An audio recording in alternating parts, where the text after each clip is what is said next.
तत्सत् अज्ञानतिमिरन्धस्य ज्ञानाञ्जनशलाकया चक्षुरुन्मीलितं येन तस्मै श्रीगुरुवे नमः। नमो विष्णुपादाय गौरपृष्ठाय भूतले अमृतलीला प्रविष्ट श्रीमद् भक्तिविजय गोस्वामीति वाञ्छाकल्पतरुभ्यश्च कृपासिन्धुभ्यश्च पतितानां पावनेभ्यो वैष्णवेभ्यो नमः। আজকের এই নববৃন্দাবন মাঝে আপনারা যারা উপস্থিত হয়েছেন, শুরুতেই সকল সাধুগুরু বৈষ্ণবের চরণ পাদপদ্মে আমি প্রণাম ও দণ্ডবত জ্ঞাপন করছি।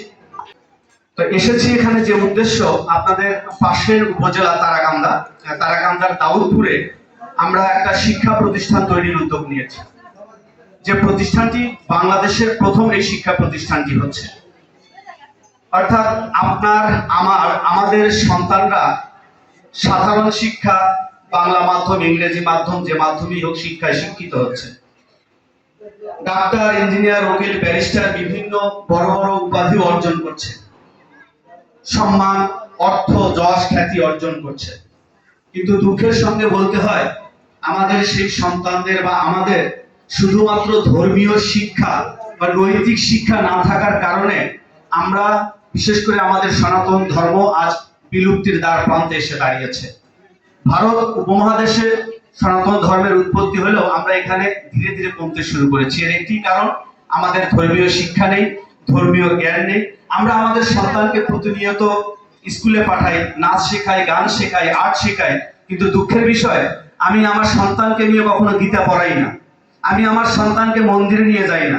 দুর্গাপূজায় আমরা মন্দিরে মন্দিরে যাই, প্রসাদ খেতে মন্দিরে মন্দিরে যাই, আমরা প্রতিমা দেখতে, ডেকোরেশন দেখতে, লাইটিং দেখতে যাই, কিন্তু আসলে পূজার মাহাত্ম্য কি, কেন দুর্গা পূজা করি, দুর্গা পূজা কেন করব, করে লাভ কি, ভগবান শ্রীকৃষ্ণের হাতে বাঁশি কেন, দেবাদিদেব মহাদেব পশুর চামড়া পরে আছেন কেন, রামচন্দ্র কেন দুর্গা পূজা করেছিলেন, এই মাহাত্ম্যগুলো আমাদের জানা নেই। যার ফলে ধর্মীয় অজ্ঞানতার অন্ধকারে আমাদের সন্তানরা ভুল করে ভুল পথে চলে যাচ্ছে, ধর্মান্তরের ঘটনা ঘটছে প্রতিদিন।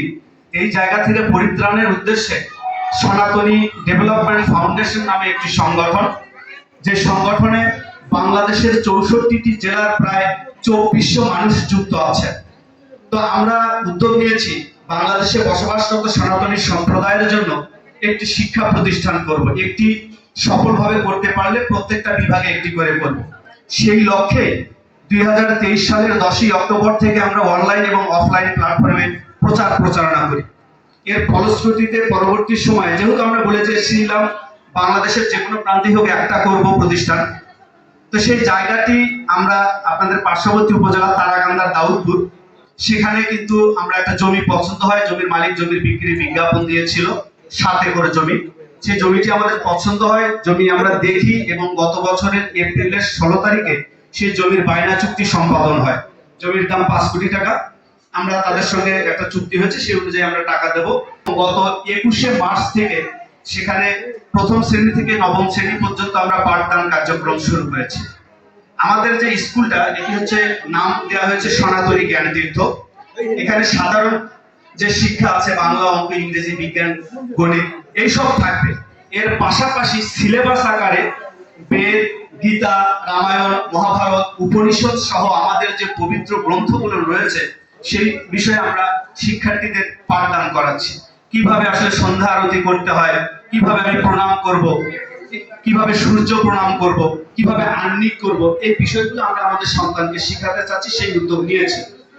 এই জন্যই মূলত আপনাদের কাছে ছুটে আসা। আমার বাসা এখান থেকে 400 কিলোমিটার দূরে, আমি চাইলে এখানে অনেক কিছু করতে পারবো না। যেহেতু প্রতিষ্ঠানটা আপনাদের বাড়ির পাশে, বলবো আপনাদের উঠোনে, যেহেতু আমার বাসা 400 কিলোমিটার দূরে, আপনার এখান থেকে হয়তো 50 কিলোমিটার, তাহলে আপনাদের উঠোনে হচ্ছে প্রতিষ্ঠানটা। এই প্রতিষ্ঠানটা করতে গেলে আপনাদের প্রত্যেকের সহযোগিতা প্রয়োজন। যেজন্য বিভিন্নখানে, যেখানে বিভিন্ন অনুষ্ঠান হয়, আমরা ছুটে যাই, সেখানে প্রচার করার চেষ্টা করি যে আমরা কি করতে চাচ্ছি। যেহেতু আপনাদের কাছে আপনারা যাবেন, দেখবেন, খোঁজ নেবেন, আত্মীয় স্বজন অনেকেরই আছে যে আসলে কথাটা সত্য কিনা। তারপর যদি আপনাদের বিশ্বস্ততা আমরা অর্জন করতে পারি, তখন নয় সহযোগিতার হাত বাড়িয়ে দেবেন।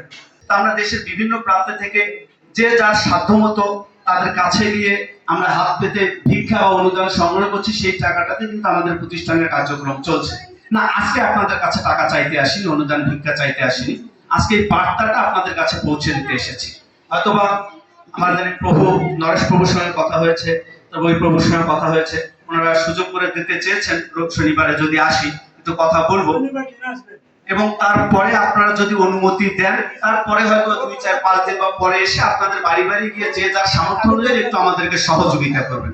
তো আপনারা দীর্ঘক্ষণ যাবত আমার এই কথা শুনলেন, আমার কথায় কেউ মনক্ষুণ্ণ হলে, কেউ কষ্ট পেলে, ভুল ত্রুটি হলে নিজগুলো ক্ষমা করবেন এবং প্রত্যেকেই একটু আশীর্বাদ করবেন, সহযোগিতা করবেন, আমরা যেন আমাদের আগামী প্রজন্মের জন্য এই প্রতিষ্ঠানটা করে যেতে পারি। কেননা আজ আমি আছি, কাল আমি থাকবো না, আপনি থাকবেন না, আমরা কেউই থাকবো না, আমাদের সহায় সম্পদ অর্থ কিছুই থাকবে না, কিন্তু এরকম যদি একটা প্রতিষ্ঠান থাকে এই মন্দিরটা কিন্তু থেকে যাবে, আমার সন্তান আসবে, তার সন্তান আসবে, এই মন্দিরেই আসবে। তো এই প্রতিষ্ঠানটা যদি করে যেতে পারি, প্রজন্মের পর প্রজন্ম ধরে এই প্রতিষ্ঠানের সুফল আমরা ভোগ করতে পারবো। অন্তত আমার সন্তানটি আমার ধর্ম থেকে অন্য ধর্মে যাবে না, যদি তাকে আমি ধর্মীয় শিক্ষা দিতে পারি। তো সেই লক্ষ্যেই আমাদের এই কার্যক্রম। প্রত্যেকেই একটু আশীর্বাদ করবেন, সহযোগিতা করবেন, ভালো থাকবেন সকলেই। নমস্কার। জয় জয় রাধা গোবিন্দ প্রেমানন্দে।